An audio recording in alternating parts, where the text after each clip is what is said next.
It's official.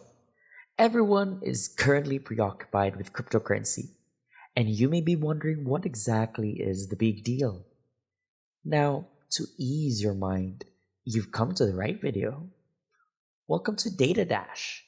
And for today's video, we will be helping you out in transforming from a crypto newbie to a crypto whiz. We'll explain what it is, why it's growing more crucial, how much money you could put into it, and the potential drawbacks you must watch out for. So keep watching till the end. But before we go on, make sure you've already clicked the like, subscribe, and bell button if you want to always see the latest crypto news on your YouTube feed. Now, without further ado, let's get started.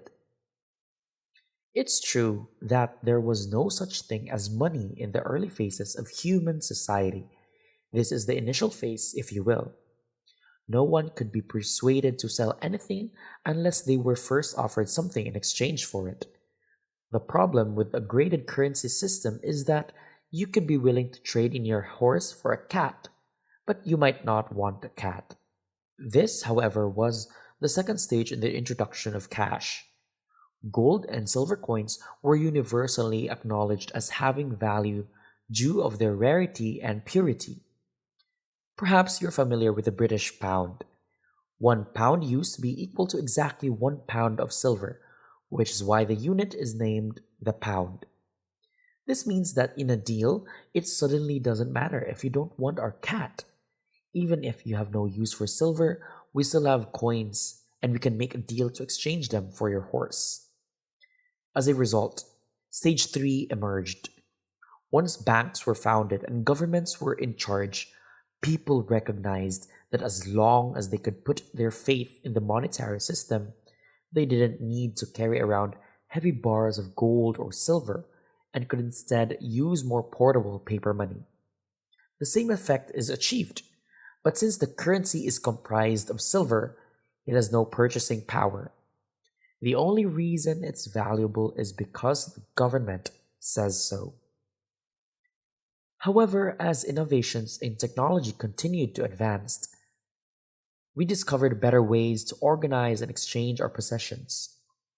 We would say that we've entered stage 4, where the majority of consumers regularly use their credit cards to make purchases online. At that point, we no longer expect to receive any payment. Nothing here has to do with money, felines, or spreadsheets. As such, the point of this entire introduction has been to set the stage for understanding cryptocurrencies. There are many who considers this to be the most convenient era of trade ever. This time, it's helpful to think about a cryptocurrency as something entirely digital, which brings us to the fifth stage. When it comes to ledger's cryptocurrency, there is no physical commodity involved in the exchange. Only digital assets are moved from one party to another. They both boil down to the same basic idea. Under the traditional banking system, different banks would retain their own records of who owes what to whom. With crypto, however, there would be only one massive spreadsheet recording all transactions in that currency. The good news is that everyone here has access to a reliable spreadsheet. But why is everyone so concerned in cryptography right now? Yes, obviously this type of monetary system has its benefits. Because of its decentralized nature, while all Bitcoin transactions are recorded on a single ledger, multiple copies of that ledger exist, and each user of the network has access to at least one of them. Perhaps you've heard of Bitcoin mining or another cryptocurrency's mining. All that means is that somebody somewhere has a computer set up to do calculations on their personal replica of this ledger or spreadsheet. Almost 1 million people are now engaged in mining Bitcoin, and Bitcoin is only one of several types of virtual currencies. Having so many duplicates of the same ledger makes it simple to spot any suspicious behavior. It would be impossible for us to increase our own account balance by hacking into another user's computer on the network and changing numbers on their copy of the ledger. One of the ledger copies will be discovered to contradict the other 99, indicating that the ledger was tampered with. People have faith in the system because they anticipate further development toward fully transparent, auditable exchanges. We know it looks complicated right now, but we think as we proceed, you'll discover that for many individuals, it's actually much simpler. Cryptocurrency only requires connection to the internet, which is available in many parts of the world that lack easy access to traditional banks due to their stringent documentation requirements. Moreover, the fundamental advantage of crypto is that you no longer need banks because everything is stored by the individuals on this ledger. Instantaneous international transactions are now possible instead of a day and a half and with no financial constraints. What's more, foreign exchange rates are unnecessary concerns. There are no interest rates to consider, nor are there any transactions costs. To put your mind at ease, the reason blockchain cryptocurrencies are termed cryptocurrencies is because of the security provided by cryptography.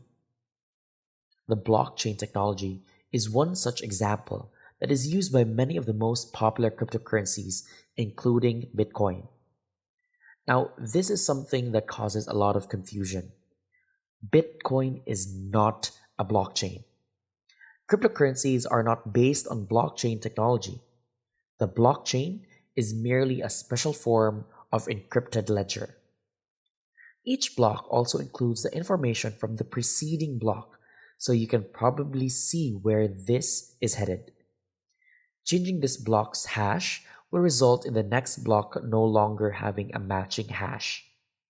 So, if we wanted to fake a transaction that gave me money, we'd have to alter not just one block, but every block following it. To top it all off, we'd have to perform this on at least 500,000 machines all around the world. Okay, finances. Now that you understand why some individuals are so enthusiastic about them, let's talk about investing. You may have heard of people investing in cryptocurrencies, which simply means they are trading paper currencies such as dollars for digital currencies such as Bitcoin. Cryptocurrencies that see meteoric price increases are sometimes referred to as going to the moon, though this phrase can have widely varying connotations depending on whom you ask. One must decide which cryptocurrency to use, however. Cardano is one that has been deemed technologically advanced. One that uses a more recent algorithm is called Litecoin. As for its disadvantages, the fact that cryptos aren't widely acknowledged as a method of payment is, in our opinion, sufficient enough for many people to dismiss them as a viable means of exchange. Indeed, we can now pay for vacations with cryptocurrency, but many travel agencies have been inconsistent in accepting it. Additionally, this might be a problem for the planet. The idea of having transactions confirmed several times by numerous computers is central to the security of many cryptos. Much computational power necessitating a great deal of electricity is, thus, a valid complaint that in and of itself produces a basic inefficiency. Also, there is widespread belief that criminals would flock to cryptocurrency because it is unregulated and unpoliced. Only 0.34% of all cryptocurrency transactions are illegal, according to chain analysis.